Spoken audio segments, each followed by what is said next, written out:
I'm Sarah, I'm Dawn. and we got to be back by dark. Yeah, we do. All right, so last time we were talking about the so-called co-ed killer, Edmund Kemper, and we kind of got into his backstory, the things he did as a younger being. Dark, twisted mind. Yeah, to say the least. Well, this time we're going to get into the actual co-ed killings that he did. Okay.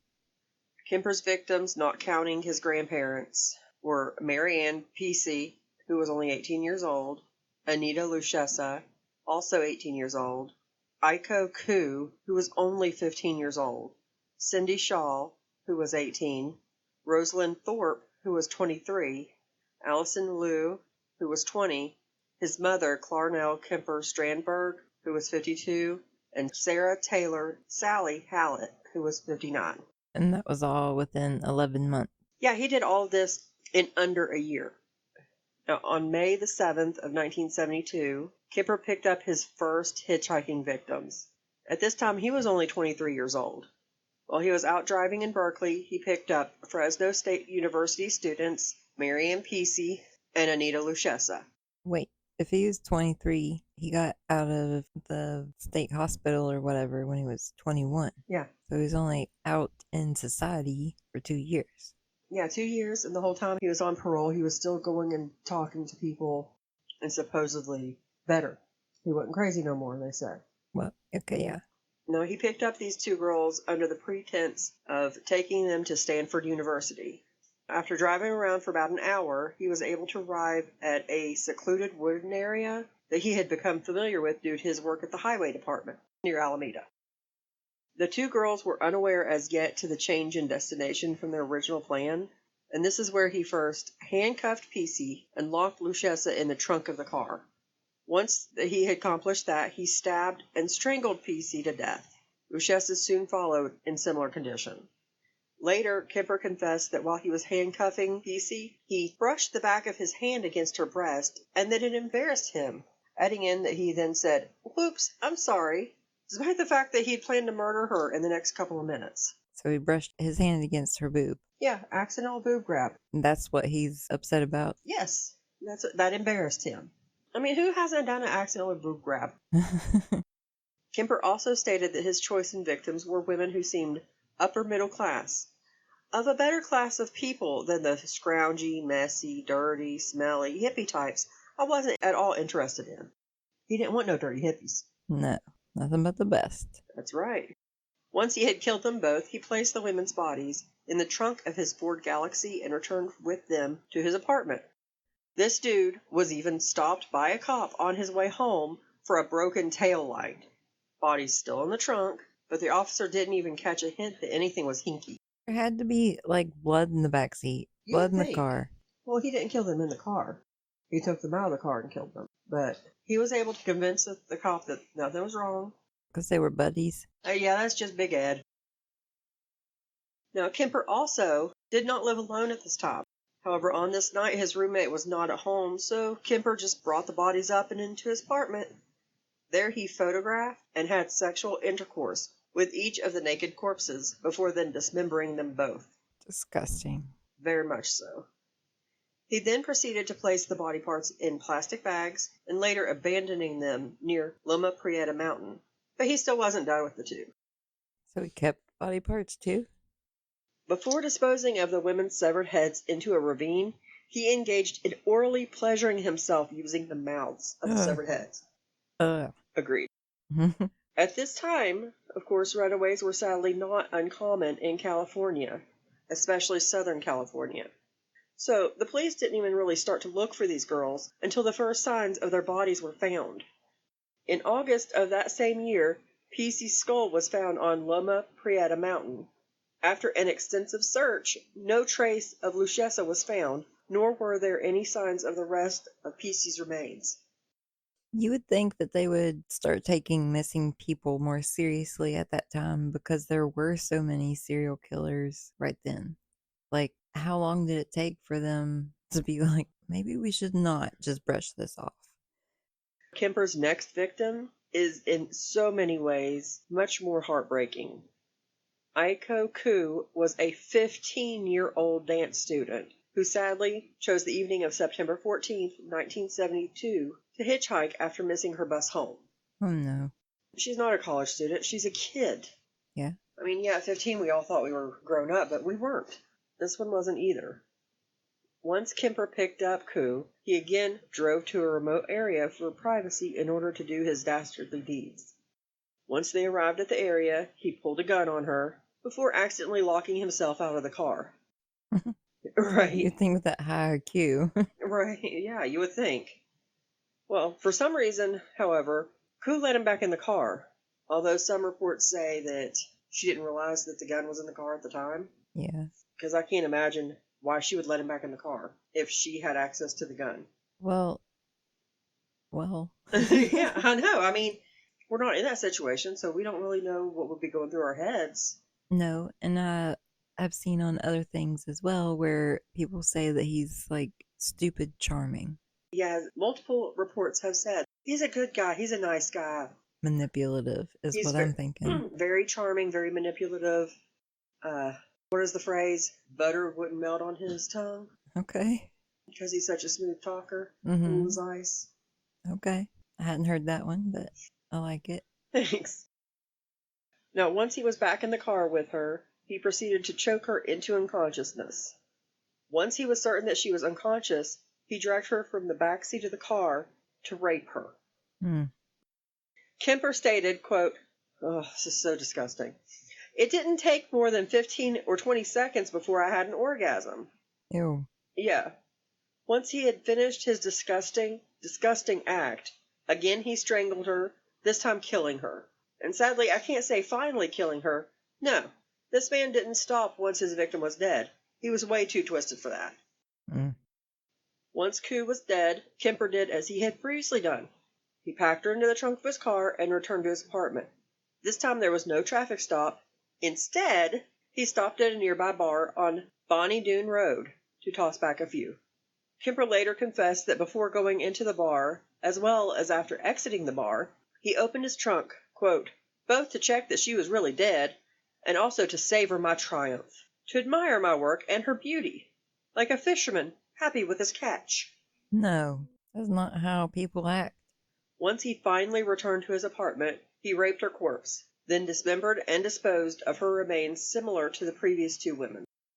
Her mother called the police to report her daughter's disappearance, as well as put up hundreds of flyers begging for any hint of information on what had happened to her child. All to no avail. She never received a single response regarding her daughter's location or status when this happened. Heartbreaking. Yeah. By all reports, this is the only one of his victims that he raped prior to murdering her. Yeah, so this one, he didn't just murder her. He assaulted her. He tortured her in any way. I see it as that. Yeah. Because he was going to kill her, and he was going to rape her body afterwards, but he had to rape her before he killed her first, make her live through that. Now, all the while that this is going on, he also has appointments with psychiatrists where he was trying to get his record expunged. He went to his appointments with Ku's head in the trunk of his car. The idea of it excited him so much that he opened the trunk to look at her head at one point before the appointments. And nobody saw him. No, they probably saw him look in the trunk. I don't know, maybe he wanted to make sure the spare tire was there. If anybody saw him, all they saw was a man opening his trunk, looking in there. Just looking at this head. Kemper knew what the psychiatrist wanted to hear, and he gave it to him. The first doctor talked for a while with him and indicated that he saw nothing, giving the reason to consider Kemper as a danger to anyone. The second one actually went as far as to use the words such as normal and safe to describe Kemper. The judge, of course, seems to be the only one with any sort of sense.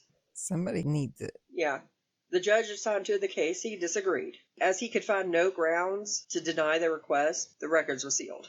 Sometimes it's a shame that a judge can't just disagree. True. Make the call. This man, he went to see two different psychiatrists with the dismembered head in his trunk from this child that he had raped, murdered, and then raped her body. But they bought his act and deemed him as harmless and not a danger to society. Very manipulative, it seems. Almost cult leader-like. The ability to persuade people. Yeah, if he added that to everything, that would be terrifying. Seems like it's the only thing he didn't do. Here we go into the new year. Now it's 1973. By this time, Kemper had moved back into his mother's house. Remember, he kept having financial issues when he moved out. But he's not supposed to live with Glarnell. No, he don't need to live with Clarnell. Or Clarnell. You don't need to live with Clarnell. That's what the doctor said at the psychiatrist's hospital. Well, they also said he's fine. So. Right. Well, I mean, he really didn't need to live with her, but that does not excuse it. On January the 7th, Kemper was driving around the campus of Cabrillo College when he picked up 18-year-old Cynthia Ann Cindy Shaw. Once again, he drove her to a wooded area, this time fatally shooting her with a .22 caliber pistol. Changing things. Yeah, he's changing them up. Kemper said that he wasn't into torture, he just wanted a body to handle. So it's okay. He just wants to play with the body. Sir. He doesn't want to hurt anybody. No. Okay, it's horrible too, but then why didn't you find fresh corpses to do something with instead of taking these people from their families? Just disgusting all the way around. Well, it is, but I mean, of the two, at least you wouldn't be taking somebody else's life. He then took her body and placed it into the trunk of his car and drove back to his mother's house, where he kept her body hidden in a closet in his room overnight, because he was able to keep those cat's parts in there for a while. Yeah. So far, in all of these horrible crimes, all of them have been in places where Kemper, he didn't live alone.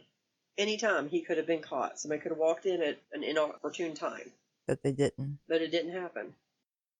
After his mother left for work the next morning, of course, Kemper proceeded to rape the corpse. He removed the bullet, then dismembered and decapitated her in his mother's bathtub. Kemper held on to Shaw's decapitated head for several days, regularly using its mouth to orally pleasure himself. Then, when he finally buried her head, he did so in his mother's garden, face up towards his mother's bedroom. Why? Well, after he was arrested, he stated that he did so because his mother, quote, always wanted people to look up to her. Clever. Yeah. The rest of Shaw's remains were discarded in a similar way, thrown off a cliff as if they were nothing. Over the course of the weeks following this, Shaw's remains were found, all except for her decapitated head that was in the garden, and her right hand. Do you know how they were found? The hikers. Hmm. A pathologist later determined that her body had been cut into pieces using a power saw. Okay. Kemper seemed to take a little break. It took him almost a month before his next victim. Some time off. Yeah, wish you would have done a little soul searching. Mm-hmm. On February 5th, 1973, Kemper left his house after a heated argument with his mother looking for possible victims. By this time, students in Santa Cruz and the surrounding areas were being advised to only accept rides from those who had university stickers on them due to heightened suspicion that there was a serial killer preying on hitchhikers. So they were telling the students not to ride with anybody that didn't have the school sticker on their car. Yeah, they assumed, well, it can't be anybody attached to the schools. So these cars are going to be safe. If they have a sticker on them, that means that we know them, they're safe. You're going to be fine. That's not how things work. No, it's not. And this didn't really slow Kemper down at all. He was easily able to obtain one such sticker, seeing as how his mother worked at UC Santa Cruz, and she was able to get an extra. That's right. Now, Rosalind Thorpe was a 23-year-old student who Kemper came across as she exited a building following a lecture. Thorpe, believing that Kemper was a fellow student, entered the car and began chatting with him as he drove. While Thorpe was in the front seat of the car, Kemper noticed Allison Liu thumbing for a ride. Allison Liu was a 20-year-old of Asian descent. Kemper described Liu as a small Chinese girl. He stopped the vehicle, Thorpe still in the front seat, allowing Liu to enter into the back seat of the vehicle. Oh, no. So she sees that there's already a woman in the car, so she assumes it's safe. Yeah. She's like, oh, okay, it's just a couple or a couple of friends. It's fine. It's not. I'm not going to die. I'm not riding with a man alone. Right. And he's got the school sticker. Yes, and it's a safe vehicle. Shortly after he had both women in the car with him, Kemper slowed the vehicle, shooting first Thorpe, then turning towards Liu, cowering in the back seat. She was squirming around as if to get away from the bullet's trajectory. Yeah, his first two shots missed her. However, his third bullet from his .22 pistol hit her in the temple. He's using that 22 again. He still had to get past a security gate before he was in the clear. So he was still on campus. How nobody heard? 22 is a small caliber, but you're still going to hear it. Yeah, and now he has 2 dead Bodies. girls. Yeah. Now, the gate was manned by 2 guards at this time. And they didn't hear anything. No, apparently not. The guards just waved him through as soon as they saw the university sticker on his car. 2 bodies were wrapped in blankets in the car, one of which in the front seat, but he just explained it to the guards that the girls were drunk and that he was merely trying to do a good deed and get them safely back to their dorms. Nice Big Ed. It's the Big Ed we all know and love. Right. Oh, I'm just being a good Samaritan. You know, there's a killer about. Yeah. We'll get these girls safely back to their dorms. Uh, Yeah, the guards bought it. There's so many times that he could have been caught, and people were just like, it's fine. Just let him through. These are not the droids you're looking for. This led Kemper to feel more confident in getting away with his crimes, leading him to believe that he was as good as invisible. It was getting easier to do. I was getting better. He then drove back to his mother's house with both girls wrapped in those blankets, sitting where he had murdered them. Just driving down the road. Dead bodies in the passenger seat in the back seat. Nothing to see here, folks. Feeling like a real champ.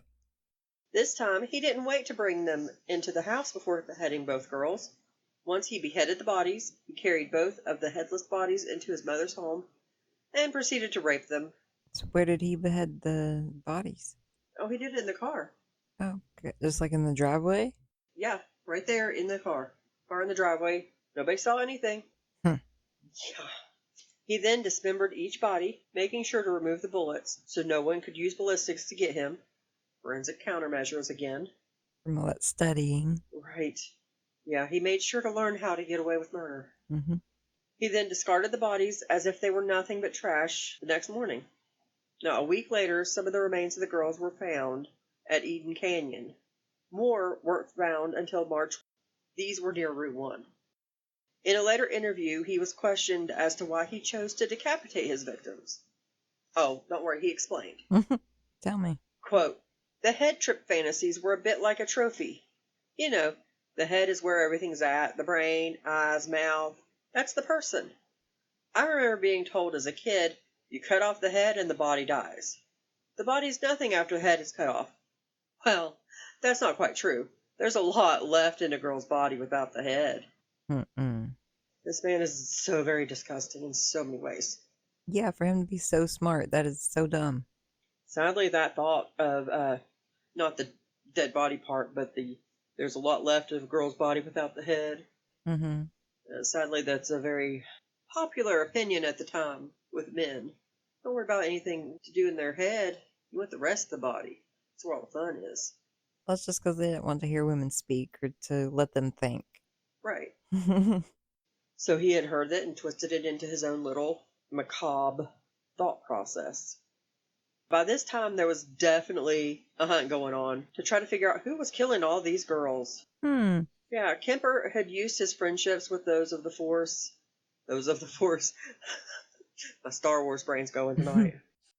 Kemper had used his friendships with those on the Force by listening in on plans made to attempt to trap or catch this psychopath that was out there killing these women. All the while looking nothing but harmless. Right. He would swing by the local cop bar that he had been a regular at for years and chat up the patrons, just like any guy in the area, hearing about these murders, just curious as to know how the cops were going to put a stop to it all. And this didn't seem odd to anybody because he was a very familiar face. He was there all the time anyways. Mm-hmm. Big Ed. That's just big ol' Ed. More than 2 months later, on April the 20th, 1973, Kemper was awakened by his mother, Clarnell Strandberg, as she was coming home from a party. Kemper entered her bedroom where she was sitting in bed reading a book. When she noticed him, she said to him, "I suppose you're going to want to sit up all night and talk now." Kemper replied to her, "No, good night." He left the room and waited for her to fall asleep. Once she was asleep, he snuck back into her room and bludgeoned her with a claw hammer, then slit her throat with a penknife. Ugh. Yeah, that's more personal than a gun. Yeah. A little bit. Somebody holding a grudge. Yeah. He said, "I cut off her head and I humiliated her, of course.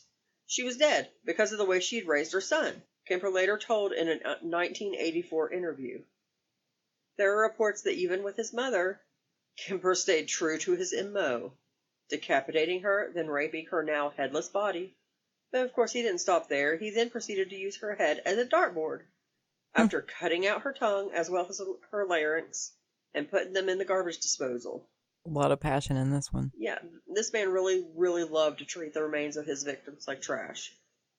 Now, the vocal cords, however, were too tough for the garbage disposal to break down and were ejected back into the sink. He later stated, "That seems appropriate. As much as she'd bitched and screamed and yelled at me over the years." Wow. Yeah. Once all of that had been done, Kemper hid his mother's corpse in a closet and decided to just hop on out to the nearby bar for a drink. You know, just any other day of the week. Nothing going on here. After he killed his mom? Yeah, he doesn't have her headless corpse in the house. Well, I guess at least he didn't take her with him. Right. When he returned from chilling at the bar, he then invited his mother's best friend over to the house for dinner and to watch a movie. That's nice of him. Yep. All right, Sarah Taylor Sally Hallett was 59 years old. When she arrived at the home for dinner, Kemper then strangled her. Once he had killed her, he placed her body in a closet, cleaned up any visual signs that any sort of violence had occurred, and left a note for the police before fleeing the scene. Saying what? The note read, approximately 5:15 a.m. Saturday. No need for her to suffer any more at the hands of this horrible, murderous butcher. It was quick, asleep, the way I wanted it. Not sloppy and incomplete, gents. Just a lack of time. I got things to do. It was you, bro. Right. Once he had fled the area, Kemper drove nonstop all the way to Pueblo, Colorado, using the aid of caffeine pills in order to stay awake for the journey that measured over 1,000 miles. At this time, he had 3 guns and hundreds of rounds of ammo in his car, believing that there was an active manhunt for him. He really thought a lot of himself. No one was looking for him. Nobody looking for you. He started wondering when he didn't hear anything about himself on the radio after arriving in Pueblo. He went to a phone booth and he called the police himself. Somebody come chase me. I'm running. Right. It's like, hey, why I not hear about anything? Y'all need to come pay attention to me. That's what it's about. Yeah. Okay, a phone booth for those under the age of 30 or 35. Yeah. A phone booth is what people used to use when they needed to call someone when they were away from home back in the age before cell phones were a thing. So they just had like phones hanging down from the sky. Yeah, Dawn, like you don't know what a phone booth is. Or a payphone. Sometimes you can see them without the phones. The stands are still there.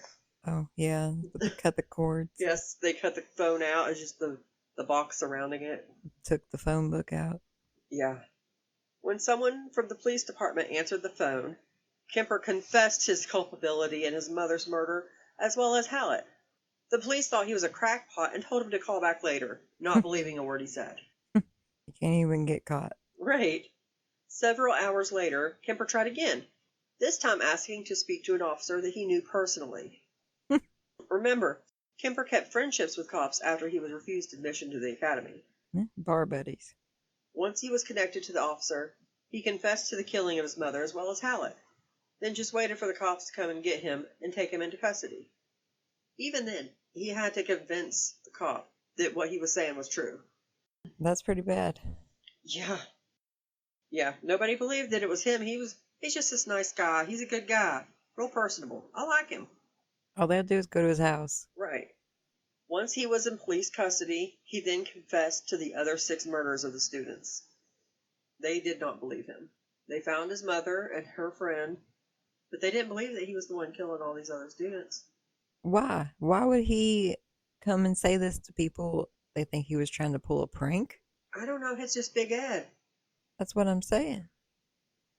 Well, when asked later in an interview as to why he turned himself in, the cops were not on to him. No. He sadly could have kept going for at least a little while longer, for all we know. Like, they had no inkling. They didn't have a hunch. No spidey senses were tingling. Well, eventually somebody was going to find his mom and her friend. Kemper said the original purpose was gone. It wasn't serving any physical or real or emotional purpose. It was just a pure waste of time. Emotionally, I couldn't handle it much longer. Towards the end there, I started feeling the folly of the whole damn thing. And at the point of near exhaustion, near collapse, I just said to hell with it and called it all off.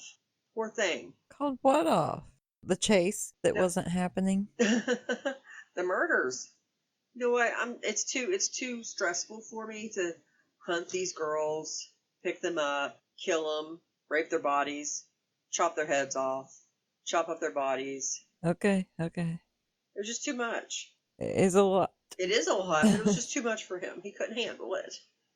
Once in custody, Kemper couldn't shut up, telling the police way more details than I'm sure many of the detectives ever wanted to know.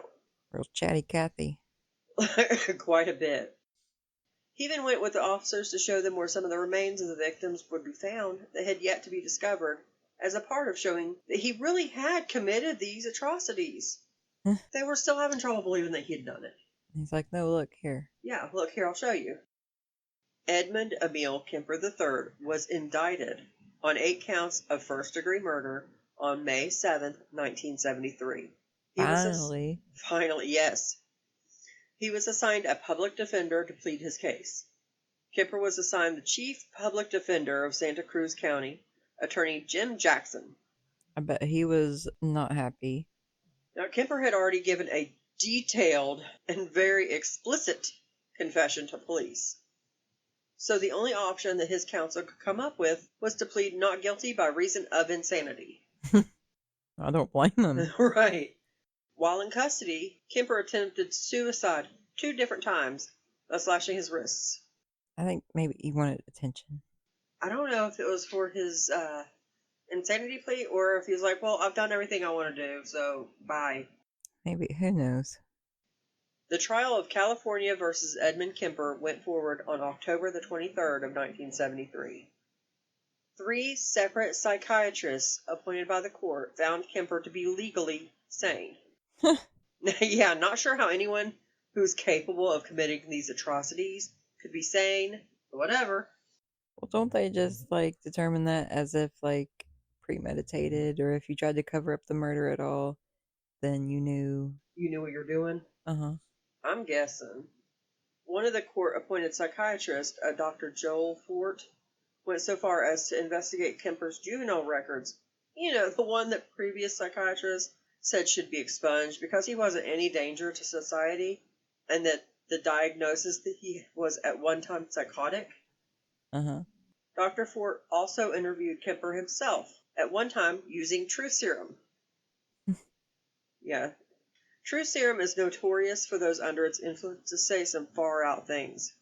And things that are truly fantastical, holding no basis in reality.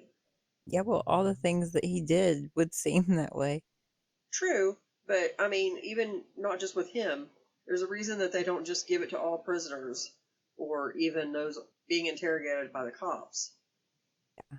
Because, well, for one, people can be trained to withstand it, but more, it messes with your brain. You're highly susceptible, or you're highly influenced to agreeing to, like, you could say, yeah, I was at the moon yesterday. Yeah, no, you weren't. Yes, I was. Yeah, I just flew. Tell me. Flew to Titan. You know, that moon around Saturn? Yeah, I was just there a minute ago. Okay. Yeah.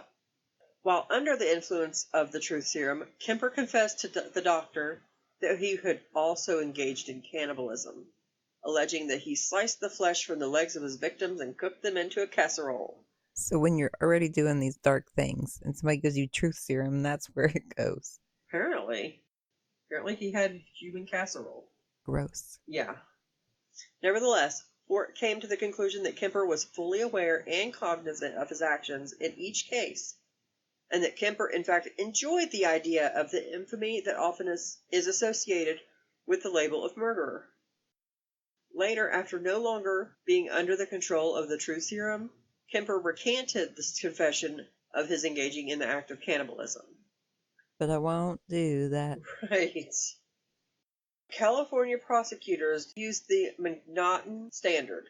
This held that for a defendant to establish a defense on the grounds of insanity, it must be clearly proved that at the time of committing the act, the party accused was laboring under such a defective reason, from disease of mind, and not to know the nature and quality of the act he was doing, or if he did know it, he did not know what he was doing was wrong.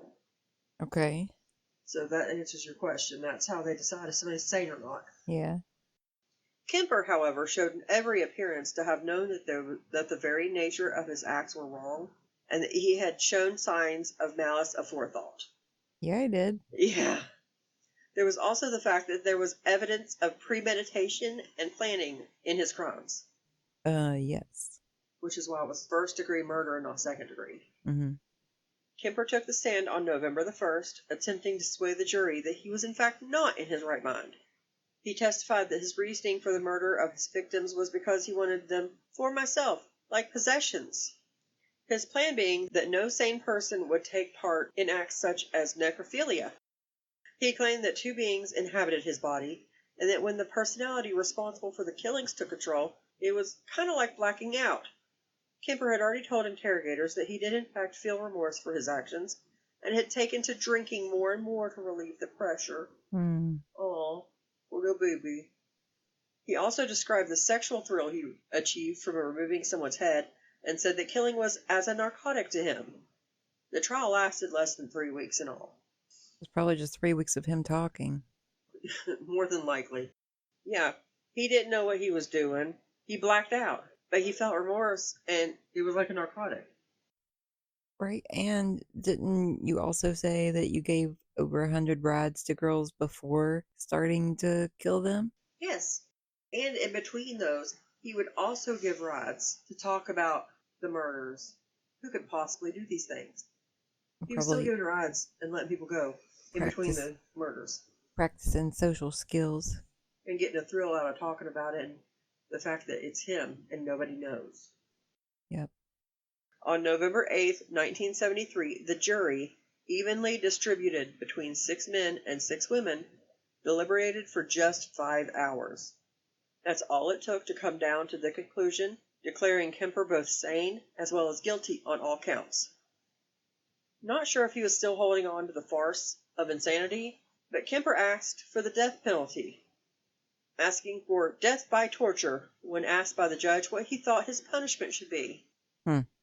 However, to his dismay at that time, the Supreme Court of California had placed a moratorium on capital punishment, so instead receiving 7 years to life for each of the 8 counts, with these terms to be served concurrently. Kemper was sentenced to the California Medical Facility located in Vacaville. And you never getting out. In 1973, shortly after arriving, Kemper was admitted for reevaluation to facility psychiatrists. At this time, he was re-diagnosed with antisocial, narcissistic, and schizotypal personality disorders. Okay. So not schizophrenic. While incarcerated at the California Medical Facility, Kemper was in good company. Oh, yeah? Yeah. He was located in the same prison block as other notorious monsters, such as Herbert Mullins, and no other than Charlie Manson. Uh-oh. Yep. Swapping stories. Yeah, he's talking to an actual cult leader. Kemper had no love for Mullins, often manipulating and physically intimidating Mullins. Mullins had committed his own murders at the same time and area as Kemper. Competition. Yeah. Kemper, of course, would describe Mullins as just a cold-blooded killer. What do you think you are? Killing everyone he saw for no good reason. Big Ed. He didn't kill him for no good reason. You did. You did. That was senseless. Mullins came in at a mere 5 feet 9 inches tall, a solid foot shorter than Kemper. Kemper stated about Mullins, he often had a habit of singing and bothering people when somebody tried to watch TV. So I threw water on him to shut him up. Then when he was a good boy, I'd give him peanuts. Herbie liked peanuts. That was effective because pretty soon he's asked permission to sing.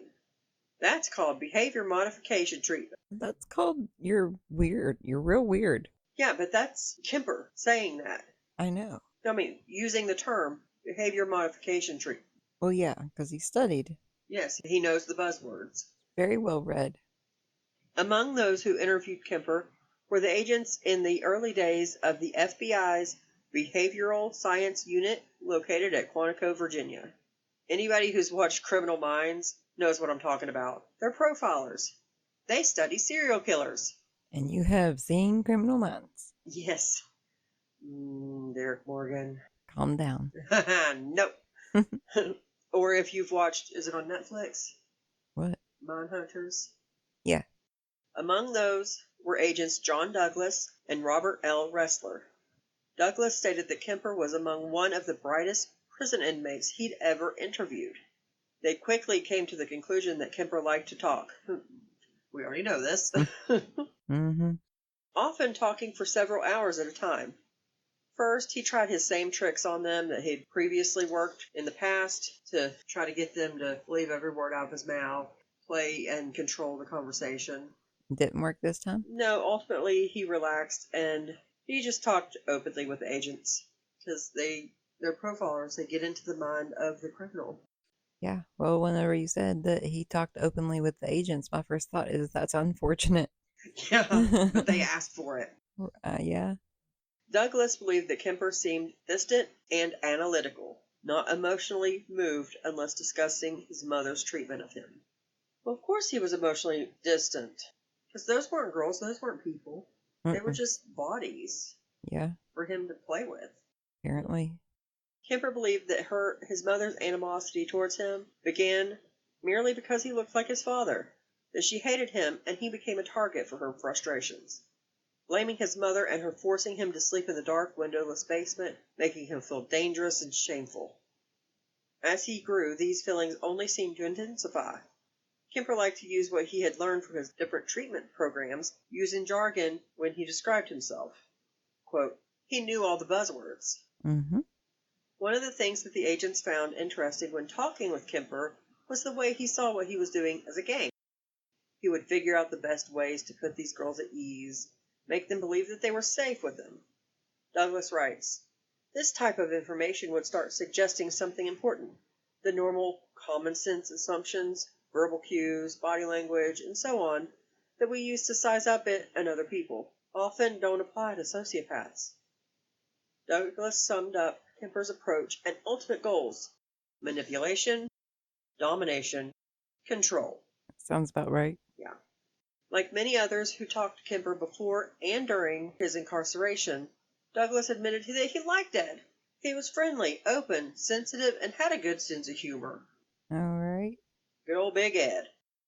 Yeah, he's in prison. You know what he's done. Oh, but he's funny. He's a funny guy. He's got a good personality. Yeah, who could hang? Yeah. No thanks. I'll stay at home with my cat.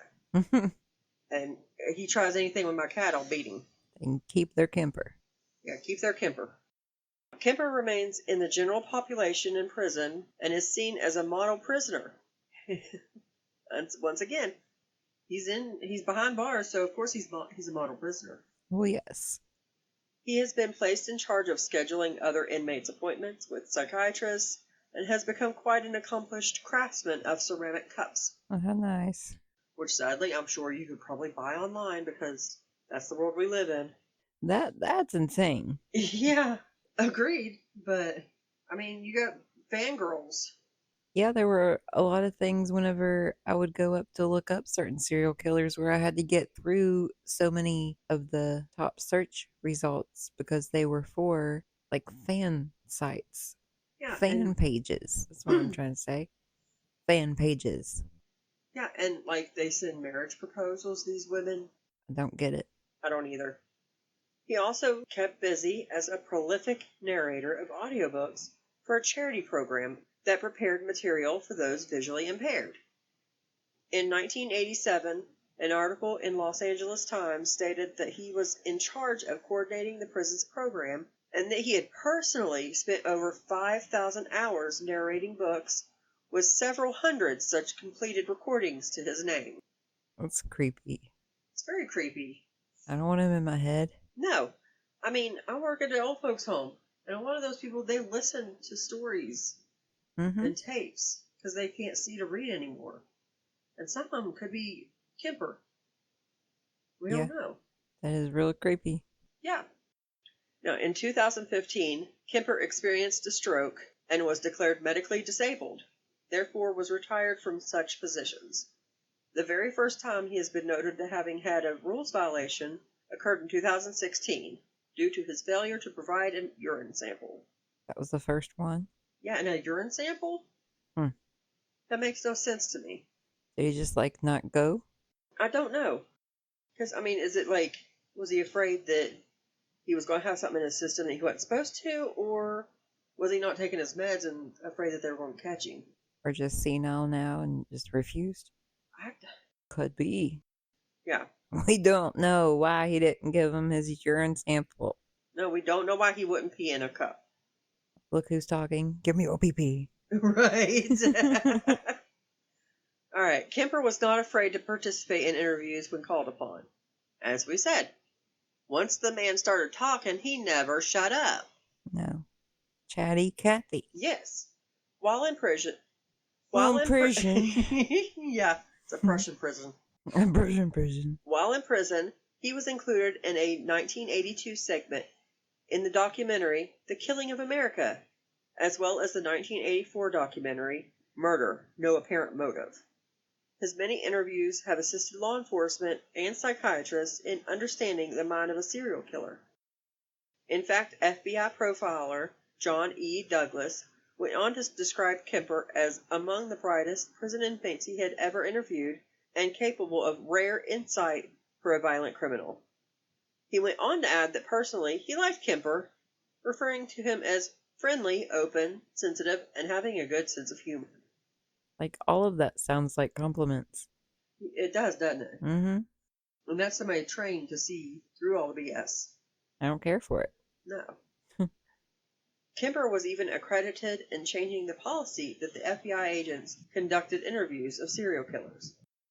Following an interview with Robert Ressler, according to Ann Burgess, Kemper told Ressler, at the end of one such interview, "The guard isn't coming back. They're in change of shift. He's not going to be here for 30 minutes. In that time, I could snap your head and leave it on the table. I'd own the prison then. I killed an FBI agent." Once the guard returned, Kemper said that he was only joking. From that time on, FBI agents were required to always conduct interviews while in pairs, never alone. He's just here to teach. Right. But can you imagine? I'm not a short person. No. But if somebody who is a foot taller than me, weighing in at 300 pounds, said, I could snap your head off your neck before anybody noticed, and I wouldn't really get anything added to my sentence, I wouldn't be punished, it would give me so much more credit. Yeah, that's terrifying. Yeah. I don't know how he kept his cool. No. I would have to change my pants, to say the least. For sure. But again, always teaching. Yeah. It's a teachable moment. Mm-hmm. Mm-hmm. Kemper was at all times forthcoming about the nature of his crimes and stated that he participated in the interviews to try and save others of minds such as himself from acting on those same feelings and killing. At the end of his interview for the documentary Murder, No Apparent Reason, he stated, "There's somebody out there that is watching this and hasn't done that, hasn't killed people, and wants to, and rages inside and struggles with that feeling, or is so sure they have it under control. They need to talk to somebody about it. Trust somebody enough to sit down and talk about something that isn't a crime. Thinking that way isn't a crime. Doing it isn't just a crime, it's a horrible thing. It doesn't know when to quit, and it can't be stopped easily once it starts." He just wants to reach out. He just wants to reach out and touch somebody. Yeah. Unfortunately. Yeah, so we wish he would stop. Yeah. All right. Kemper had his first chance at parole in 1979. He was denied that year, as well as subsequent parole hearings in 1980, 1981, and 1982. Good. Yeah, and after those denials, Kemper waived his right to a parole hearing in 1985. He was once again up for parole in 1988. Denied. He said, Society is not ready in any shape or form for me. I can't fault them for that. No, Ed, you are not ready for society. Yeah. Now, this pattern continued in 1991, 1994, 2007, and 2017. Denied waiving the right in 1997 and 2002. Just didn't feel like going. I guess he figured what's the point? Hmm. Prosecutor Arianda Simons stated, "We don't care how much of a model prisoner he is because of the enormity of his crimes." Thank goodness. His next chance at parole was in 2012. At this time, he once again waived his right. Of course, he was again denied parole. Mm-hmm. He is not eligible for parole again until 2031. Yep. So, Since 6 years? 6 years from now.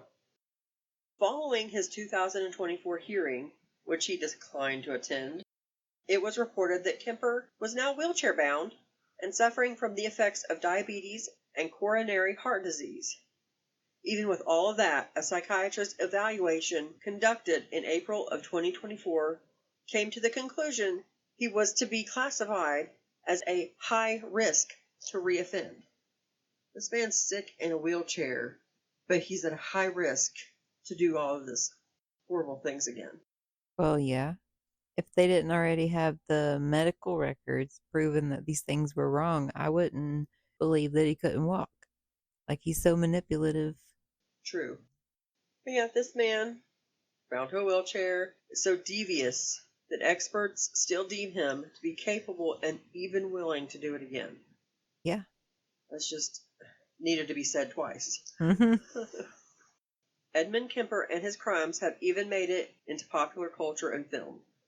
He has inspired characters and personality types from Buffalo Bill in Silence of the Lambs, lotion on the skin, or get the hose again, all the way to Patrick Bateman in American Psycho, played by Christian Bale. Psycho. It's not the Hitchcock Psycho, it's American Psycho. It's a different movie. He continues to serve out his sentence for his many horrendous crimes in the general population at Vacaville State Prison in California. He has stated that he does not believe that he will ever be allowed to walk a free man and has become comfortable in his situation at the prison. Why does he get to be comfortable? I don't know. I mean, shoot, even if he does get out, he ain't gonna walk a free man. He's wheelchair bound. Make this man very uncomfortable. Yes, please do. Like, there's absolutely no reason that he should be able to live out the rest of his days breathing free air. Yeah, and making appointments for people, just like probably working clerical work today. Yep. And with his IQ, he could. I mean, there are assistive devices for vehicles so those who can't use their legs can drive. Yeah. And now it'd be, oh, he's just a... Yeah, he would play man. that up. Yeah, he's just a harmless old man. He's not going to hurt anybody. And it don't take legs to use a gun. No. No, it does not. All right, well... That was terrible. It was. It was terrible. It was horrendous and disgusting, and I need to go cuddle my kitty cat now. You going to cuddle your puppy? Well, yes. Maybe we should do a cryptid or a creepy something for like a palate cleanser. Yeah, let's do spooky stuff. I love spooky stuff. Well, maybe we will. Okay. And if anybody has suggestions, as always, you can send a Facebook message, Instagram. Yeah, Dawn's in charge of all that. I'm not good about getting on there. I'm trying to figure it out. I'm just saying, I'm lucky to check my Facebook. But yeah, at some point in the future, I figured we could do our good old home state most famous cryptid, the Mothman. Yeah. And the Silver Bridge disaster. We kind of have to. Yeah, it's necessity. It's like pepperoni rolls. You can't say you're from West Virginia if you don't know about pepperoni rolls. Which you had real trouble getting at. Yeah. All right. Well. Like and subscribe. You're right. We are not good salespeople. See you later. Bye. Bye.